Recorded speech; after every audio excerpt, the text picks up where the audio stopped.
2,000 American soldiers were captured by the Japanese. Even though they were prisoners of war, they still kept their military discipline. Because they had a commander they deeply respected. As long as the colonel didn't give the order, the soldiers would just stand in place, marching on the spot. This scene left the rest of the camp stunned. Soon, the American colonel pulled out the Geneva Convention, telling the Japanese that, by international law, officers didn't have to work. But Colonel Sato didn't care.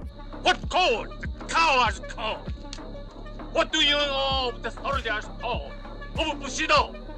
Nothing. You are unworthy of command.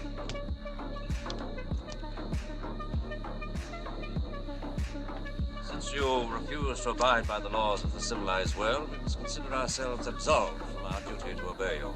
My officers will not do manual labor. We shall see.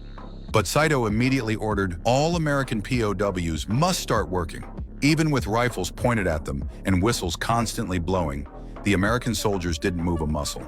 Only when their colonel gave the command did they pick up their tools and start working. The Japanese officers were shocked, but then Saito noticed something. While the enlisted men had gone to work, the American officers were still standing firm, refusing to move. So he ordered heavy machine guns to be set up, aimed them right at the colonel, and told his men, if anyone moves, shoot them on the spot and call it an escape attempt. The officers stood there frozen until nightfall. Even when the soldiers returned from work, they still hadn't budged an inch. In the end, the Japanese had no choice but to throw all the American officers into the dungeon. But that only enraged the 2,000 soldiers even more. They started sabotaging the Japanese at every turn, driving Saito furious. He tried sending someone to talk sense into Nicholson, but it was useless. And then things got worse. The bridge they were building collapsed. That was the last straw for Saito. He finally snapped.